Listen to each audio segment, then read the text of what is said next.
Bonjour et bienvenue dans Ni vu ni connu, une émission de vulgarisation scientifique dans laquelle on va vous présenter les travaux des chercheurs de l'Université de Strasbourg.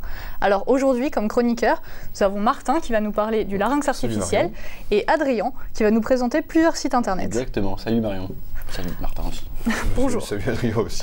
Alors aujourd'hui, nous allons parler des améliorations que les nouvelles technologies peuvent nous apporter. Donc vous allez voir, c'est assez passionnant. Alors ouais, plutôt parce qu'en fait, entre les progrès médicaux qui sont assez poussés actuellement et les avancées technologiques, on s'approche chaque jour un peu plus en fait d'une fusion entre l'homme et la machine. Bon, j'exagère un petit peu, c'est sûr, mais on peut presque dire qu'un jour, des cyborgs qui se promèneront dans la rue, ça sera la réalité, quoi. On frôle un peu la science-fiction là quand même. Bah pas tant que ça en fait, quand on voit toutes les nouvelles prothèses qui existent, donc je pense particulièrement par exemple au cœur artificiel, donc on en a tous entendu parler dans la presse. Bon, bien évidemment on s'est rendu compte qu'il y avait encore quelques petits soucis, mais on s'approche quand même d'une normalisation, hein. Un jour ça sera utilisé dans tous les hôpitaux. Je pense aussi au larynx artificiel, donc qui a été implanté ici même avec succès à Strasbourg, et lui aussi en phase de normalisation. Et également il y a quelque chose qui m'a assez marqué, c'est l'implantation d'un crâne en plastique sur une patiente. En fait, c'est une équipe néerlandaise qui a fait ça, et c'est un crâne en plastique qui a été produit grâce à une imprimante 3D, et dont le modèle était en fait une modélisation du crâne de la patiente. Donc j'ai trouvé ça assez stylé en fait. Mais comme on l'a déjà dit, on va passer sur des travaux qui sont plus particulièrement strasbourgeois. Donc Martin, tu vas nous parler plus particulièrement du larynx artificiel, qui est la prothèse high-tech locale en fait. Voilà, exactement. Donc en fait, il faut savoir qu'en 2012, vous avez un premier larynx artificiel qui a été greffé sur un patient donc humain, et qui était implanté plus tôt. En fait, il s'agissait d'une première mondiale qui a été rendue publique en octobre 2013. Donc c'est assez récent. Et donc comme tu l'as dit, c'est un projet qui est 100% strasbourgeois parce qu'il a été donc implanté à Strasbourg au CHU de Haute-Pierre par l'équipe du professeur Christian Debry, qui est donc chirurgien, en fait, chef de service de chirurgie ORL à l'hôpital, et qui est aussi l'un des initiateurs du projet. Vous avez une boîte strasbourgeoise qui fabrique et qui développe la prothèse, donc qui s'appelle Protype. Et vous avez également un laboratoire de recherche donc, qui est rattaché à l'INSERM et également à l'UNISTRA, qui travaille en gros sur le développement des implants et des biomatériaux. Et donc ils sont bien impliqués là-dedans, c'est eux qui ont à l'origine inventé le biomatériau de la prothèse. Ouais, d'accord, donc c'est vraiment local. Et si on rentre dans des détails un peu plus techniques, comment est-ce que ça fonctionne le larynx artificiel? Alors déjà, il faut que je vous resitue le larynx. Donc en fait, le larynx, ça se situe à ce niveau-là, dans la gorge. Et en fait, il sert de carrefour aérodigestif supérieur, c'est-à-dire qu'en fait, il permet à l'air de passer dans les poumons via la trachée et aux aliments de passer dans l'œsophage pour aller dans l'estomac. Et en fait, tout ça en étant synchronisé dans le temps, sans que vous fassiez de fausses routes, en partie grâce à la déglutition. Et donc forcément, ils permettent aussi un truc important, c'est la voix, parce que c'est le larynx qui porte les cordes vocales, donc ça c'est ma foi utile. Et vous avez, le problème c'est quand on a un cancer du larynx, il faut souvent enlever toute cette partie, donc tout le larynx, et les patients se retrouvent avec un trou ici, là, donc ça s'appelle une trachéostomie, donc ils ont un petit trou pour respirer, donc c'est pas super esthétique. Ils arrivent à parler encore ou pas?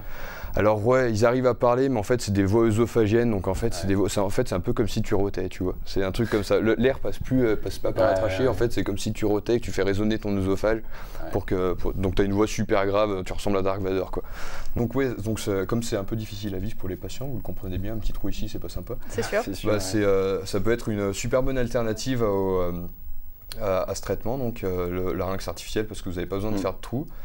Alors c'est une petite prothèse que je vais vous montrer un petit film pour vous montrer à quoi ça ressemble. Donc c'est pas énorme, hein. Un tube. C'est une sorte de tube qui fait 7 cm de long pour 2 cm de diamètre en titane.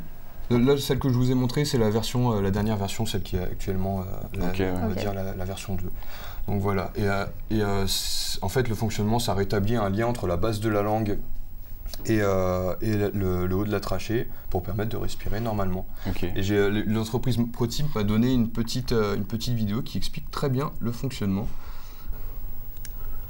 Alors là par contre ce que vous allez voir c'est la première version du larynx artificiel, donc la prothèse que vous allez voir, mais le fonctionnement reste identique pour les deux. Donc ça c'est dans une situation normale. Voilà, donc on voit bien en fait c'est ça qui empêche de s'étouffer quoi.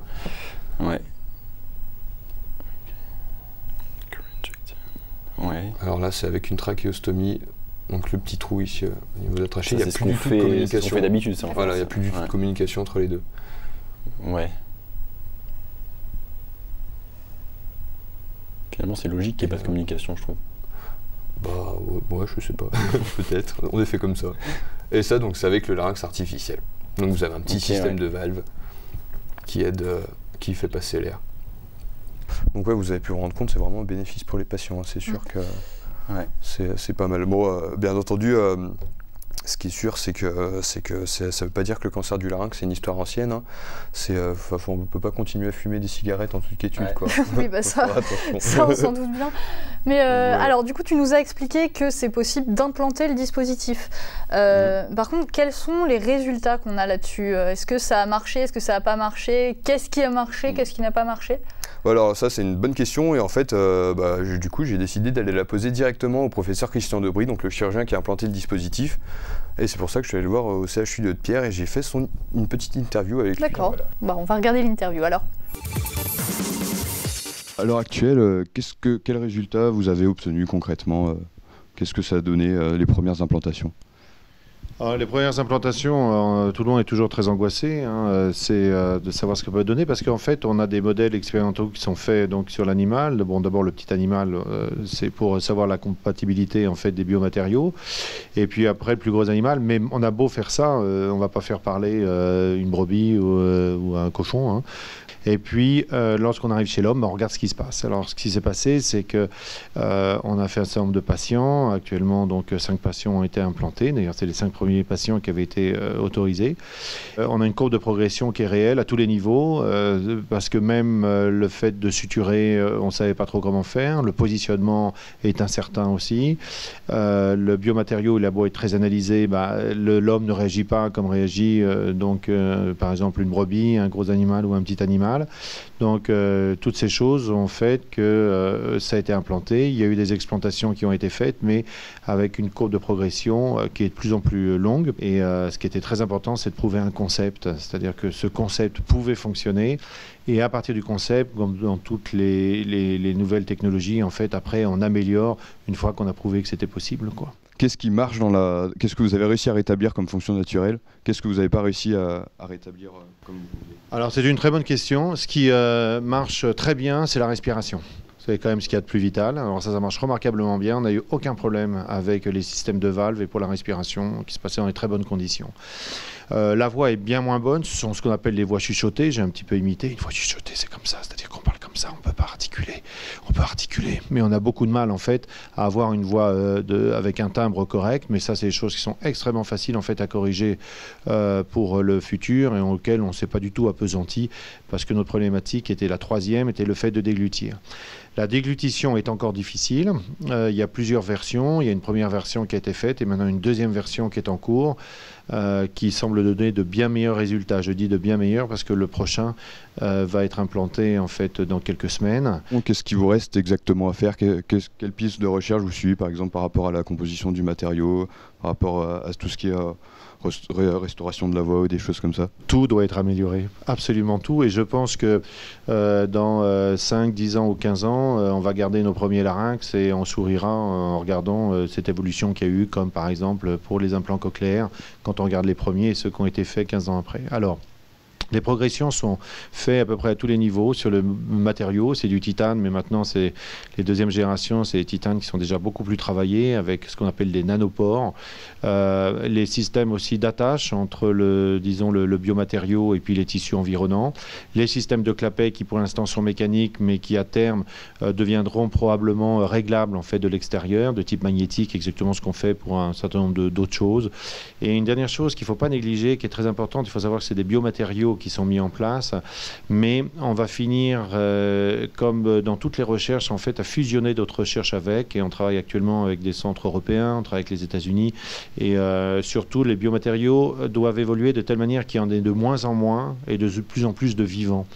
En fait, plus il y a de vivants, plus les choses sont supportées en fait au très long terme et on va arriver, comme souvent, sur un produit qui va être considérablement évolutif et qui va être une synthèse entre le biomatériau lui-même et puis le vivant avec les cellules souches, les fibroblastes et tout ce qu'on appelle la technologie des explants. Dans combien de temps vous pensez que votre Votre larynx artificiel va se généraliser. En ce qui concerne le temps, on table sur 5 ans. C'est-à-dire 5 ans pour le généraliser à partir de maintenant. Il faut savoir qu'il y a eu 5 patients qui ont été implantés. Il y a eu une deuxième phase dans laquelle 5 autres patients ont été autorisés.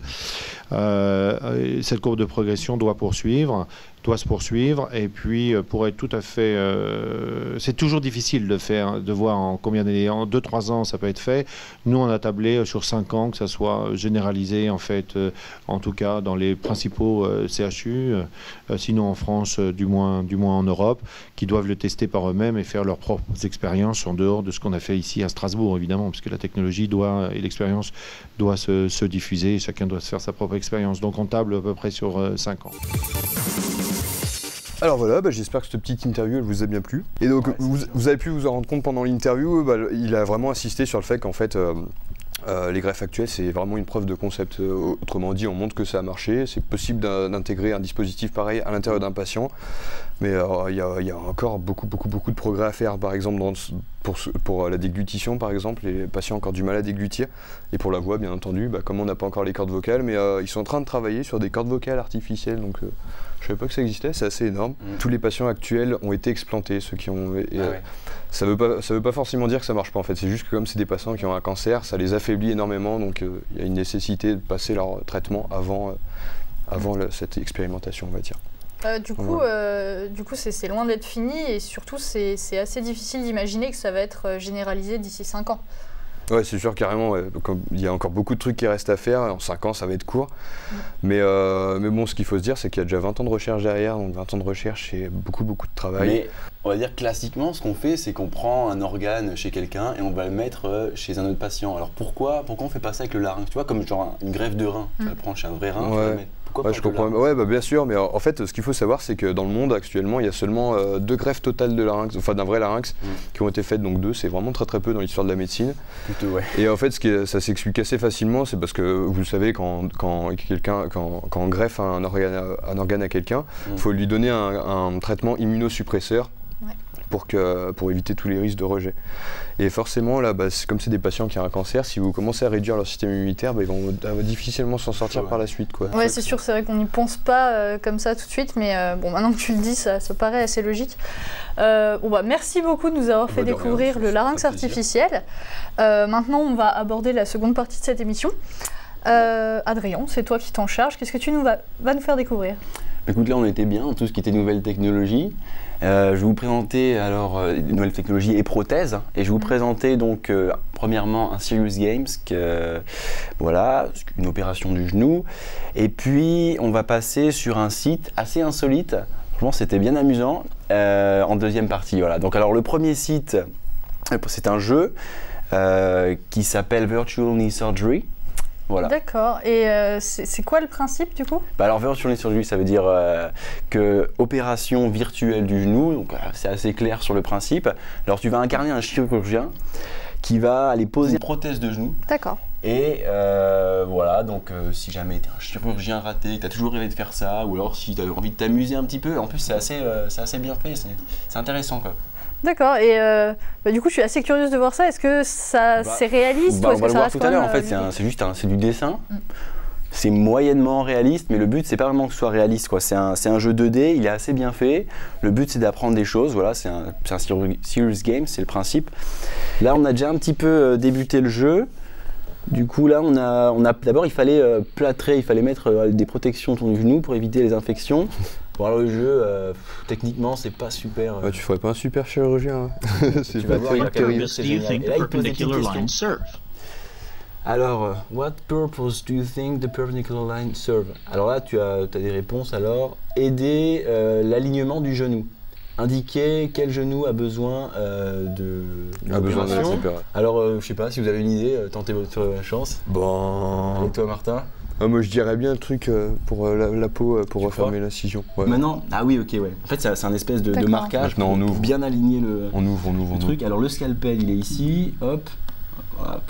Ah, je le chope ici et je fais un gros trait. Voilà, donc en fait là c'est un peu tout le principe du jeu, ça va se dérouler comme ça. Les instructions sont en anglais, vous voyez, c'est assez simple parce que ici en gras vous avez le nom de l'outil à utiliser. Donc Vous regardez le nom de l'outil, vous regardez en bas ce qu'il y a, ce qu'on vous propose. Là, le Bovi, j'ai aucune idée de comment ça s'appelle en français. Et puis on met des petites flèches et je sais pas ce que je vais faire. Je crois que c'est un truc pour Ah oui, cautériser. c'est cautériser voilà. Voilà, bref. Je suis allé faire tester ce jeu, donc on va demander j'ai été demandé à des étudiants qui sont pas scientifiques d'aller tester ce jeu. Donc on va se regarder ce petit micro-trottoir. Donc là, il a déjà commencé le début de l'opération. Oh yeah. Donc là, tu dois continuer, tu dois tracer des Je traits. clique et je... Ok. Voilà là, faut être précis quand même. C'est mieux qu'une souris, je pense. Ouais, y a moyen. Grab the marker. Bravo. Yes. Au niveau de la jouabilité, vous en pensez quoi? Ouais, ça va, Non, ça va. C'est maniable. Oh, la oh, ça va être plaisant. Une bonne petite perceuse. Je sais pas comment ça se passe là au niveau du déroulement, si vous trouvez ça long. C'est plutôt amusant. Enfin, c'est sympa de voir le truc, quoi. Et toi-même, genre chez toi, t'aurais été.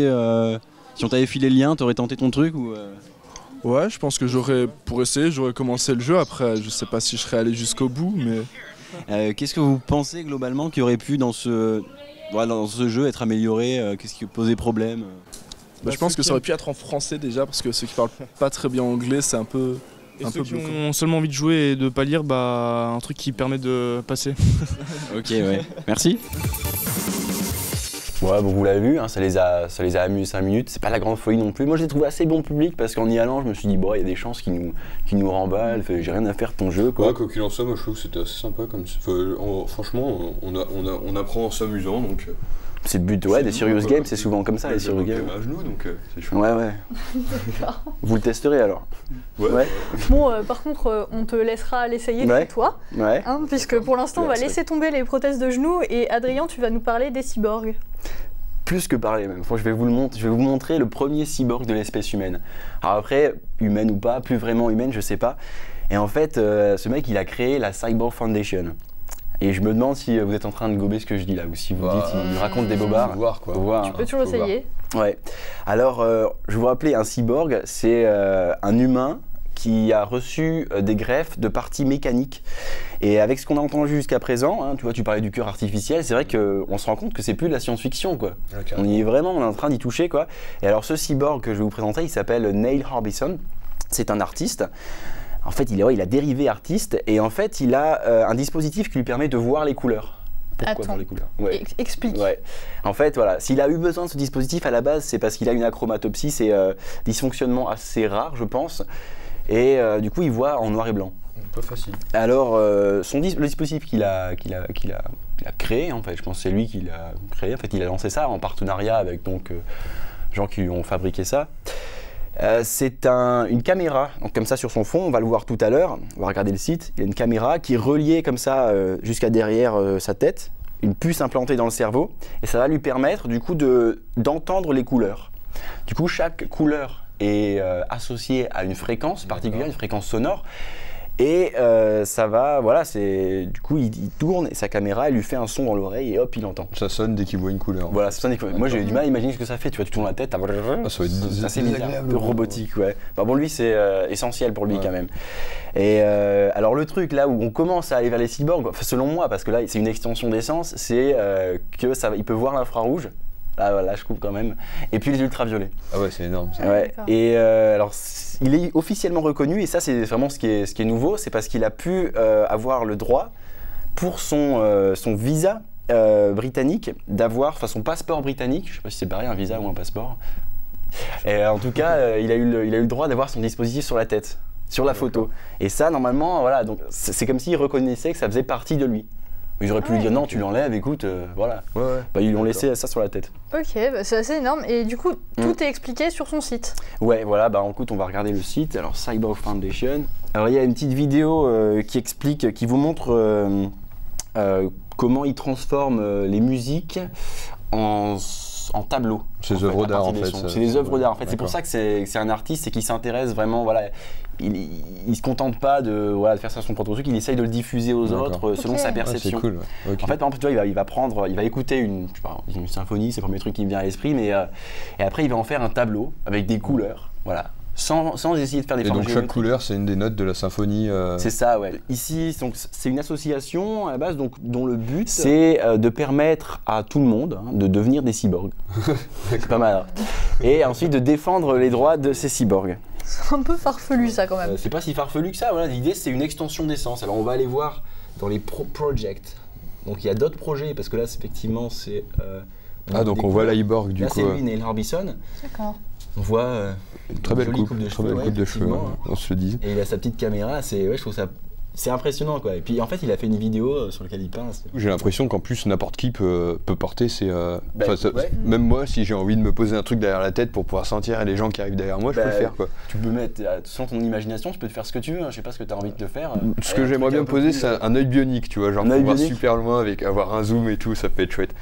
Un jour peut-être. Ouais, un jour. D'ici là, si vraiment ça te tente, si ça vous tente en fait, à tout le monde, hein, si ça vous tente le petit Iborg, si vous devenir un cyborg aussi comme Neil Harbisson, et ben ils vous mettent une comment on appelle ça, dans l'onglet Lab, ils vous présentent comment faire votre propre Iborg.